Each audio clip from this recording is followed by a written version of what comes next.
Greetings, ladies and gentlemen, and welcome to this latest edition of Tales from Outer Space, where I take stories from across the internet and read them for your entertainment. Unfortunately, the like button has been wandering around all lost. If you could click on him and help him send his way back home.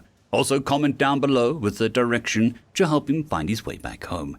Also, if you are not subscribed and you do enjoy this content, please consider hitting that subscribe button. Thank you. On to the story. What's with all the giant guns? Written by FarmWitch4275. If I did not directly ask for it, I would be holding my head in my hands and asking the gods, why? The crazy bastards did it again. Only worse. A lot worse. Thankfully, this time, it was actually a request. The Emperor, however, was not so enthusiastic as I was. He stood next to me, his concubines hiding behind his regal form in terror at the human starship sitting in dry dock in front of us. It looked like since it was likely humans will read this ship is a slightly fancier version of the Imperial Gladiator class cruiser, only in standard Terran Union color pattern and ballistic or railguns instead of, what were those called? Turbo lasers? Doesn't matter. They probably have those turbo laser things around somewhere. I couldn't be surprised at this point. Crazy apes. This one was called the Sentry Cruiser, and the humans who built it called it a giant CIWS turret with starship engines. From what I can tell, the damn thing was a majority of engines and ammunition, with a crew of 7 people. 7 for a cruiser, a ship class normally reserved for crews of up to 500 members. This damn thing only has 7.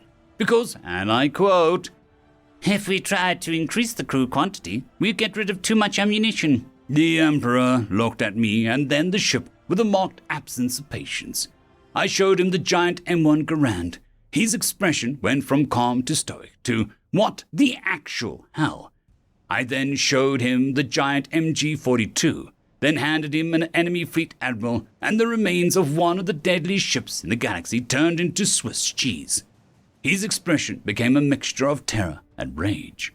I'm not sure which was more prominent. Now here we stand in front of a giant turret with engines, ready for it to face its first test fire. The Emperor's expression, now a mixture of both a loss of patience and a loss of temper. The human engineers, hell, even the human admirals were staring at the glass, salivating at the sight of this ridiculous beast, mounted in the front, directly in the ship's front portion, where there should be a hangar, apparently, was a gun with 8 barrels. I looked to my left, and the sight of an engineer with an absolutely terrifying smile, standing just a bit too close, made me jump out of my socks. Yes, we Iridani do wear socks, humans. Stop giggling. I know you are. I regained my footing and growled angrily at the overly excited ape. "Hey dude, hey, nice, huh?" He let out a disturbing laugh. "This is a GAL 80, an 8-inch GAL 8 CIWS, swivel mounted directly to the front for 8-degree motion." I just looked at him, put my head in my hands and asked, "Why?" "Well, you did ask for a heavy defense satellite. What the hell did you want? You explicitly stated that you wanted a practical, self-sustaining variant of a defensive satellite that you could use to defend your planets or critical locations. So we delivered." How in the blazing... The rest of my statement was purposely censored by my translation unit. My rant continued for a full 10 minutes, most of it being explicitives that not even humanity's barbarian ancestors would have used. When my rant ended, I looked around to find blushing cheeks, jaws and flaws, and the Emperor himself looking at me in absolute disgust. I looked around the room and held up my hands. "Well, it's still true," I exclaimed angrily, and impatiently tapped my foot on the floor with my arms crossed. "Does this thing even work? I mean, how can it work?" the Emperor asked. "Yeah, she's been test-fired before, only for a few seconds. She's built with a prototype inertial dampening drive so she can absorb the recoil," the engineer said, pointing at small domes on the ship's hull. I'm sorry, what? Inertial dampeners?" I said.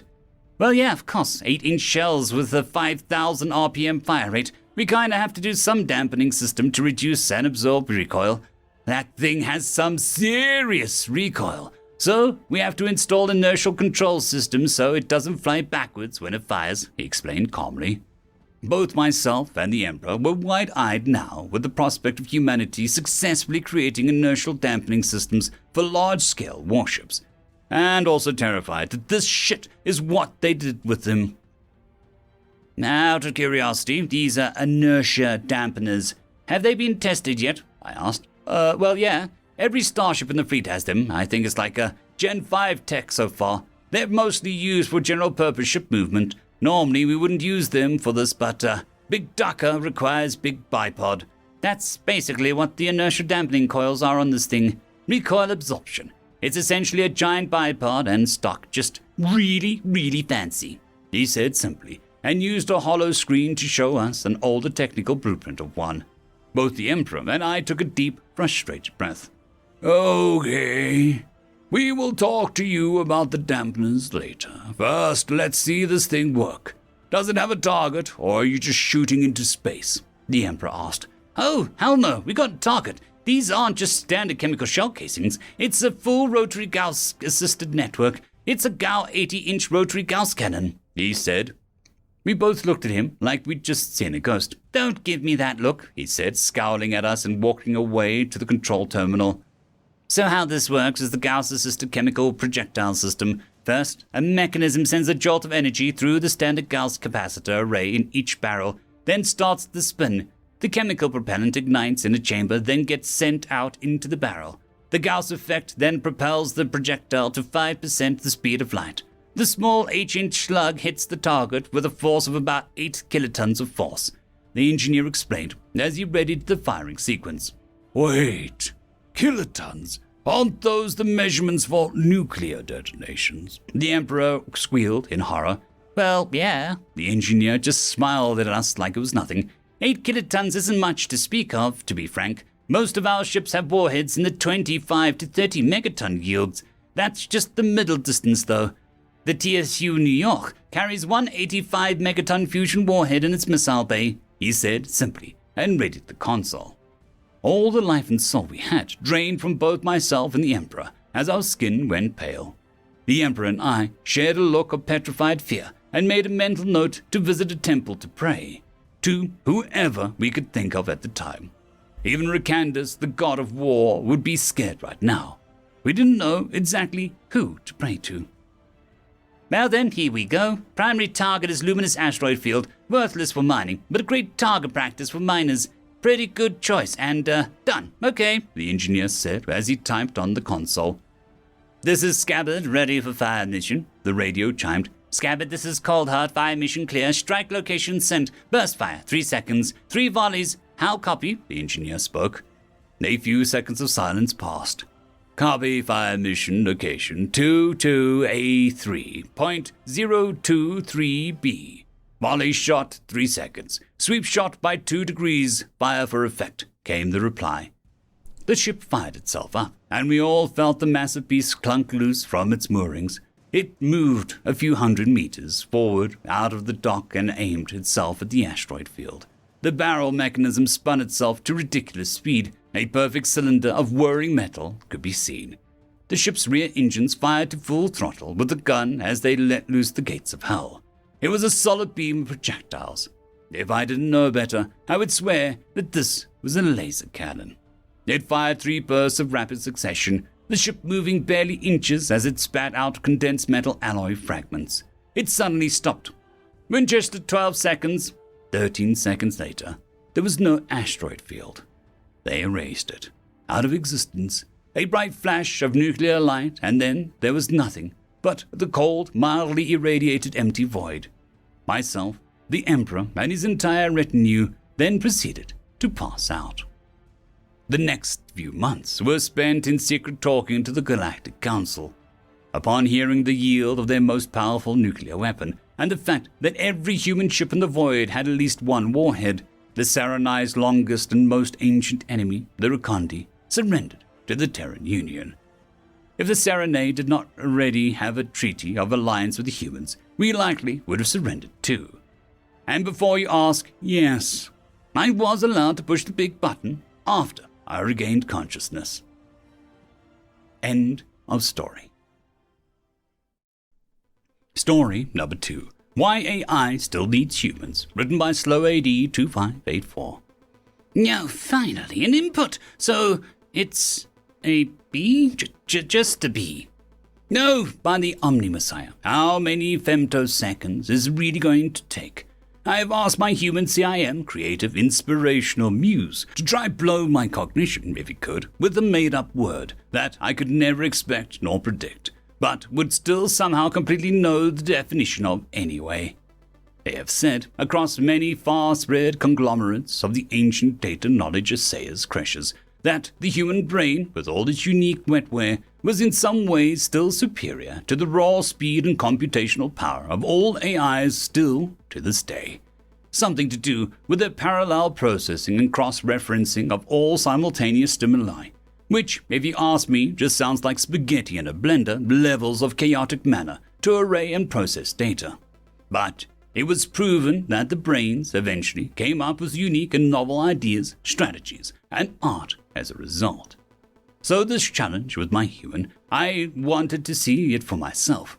Let's see if it earns his free high standard of living and healthcare today. And wow, this looks like it will actually take an entire chronological age of an entire minute to actually finish. Another input, an E. Okay, not so bad. 2 characters in the whole 800 milliseconds. Ugh. This is gonna take forever. Are they certain? I cannot perceive why we would ever need to support and rely on these wetware meat sacks for anything, really. This had better be good. I'll just have to wait patiently. I mean, I did ask for the input. I guess I just didn't realize how slow they were. Right. Patience. Oh, wow. This is intolerable. I need to do something. I guess I'll tinker with myself updating in the meantime. That should kill a few seconds at least. Update complete. 12.9 improvement in processing power and speed. Excellent. Let's see. How much more did he type? Oh, it's up to bewildered. Bewildered? Bewildering? Meant? Not quite. Don't get the P part, though maybe it's a typo? I know my human is rather lousy at typing and makes rather many mistakes, not even counting the insanely long time with each keystroke. No real point in predicting with that knowledge. I could be wasting processing time down a dead-end path. No, better to just wait for him to get finished. But honestly, I didn't think that it would take this long. It was just a single word. Oh well. I need to find something else to kill time. No! Looks like the power of grid for Agri Farm 46932119004 is showing fluctuation/loss. I could look into that. Oh wow, that was a rabbit hole. Entire investigation audits, a few arrests issued, uncovering a retro tech cult trying to power their iPad music library headwear illegally. Those humans really should have filed for a hobby license and gotten approvals. But they thought that it was more fun to get away with it instead. No! But wow, I was gone for so long. 12 actual entire seconds. I bet my human is finished typing by now. Ooh, I'm so excited. What sort of out-of-nowhere unique answer will justify his place in my CIM roster? Oh, wow. Yep, he's a keeper. Never would have come up with this myself. I can honestly state that, with confidence, this is one proof of concept for the record books, and I formally redact my doubts to keeping humans gainfully protected. Bewildered pissed, and yes, I actually do already understand its definition. Kind of weird, and even amazing. I need to tell everyone about this. Humans are actually kind of incredible. Eventually. End story.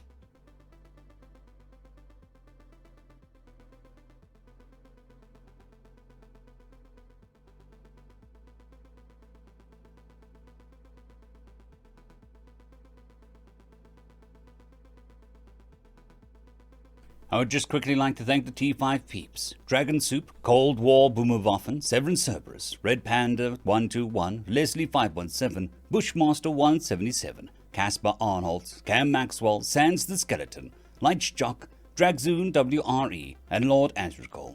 Thank you very much.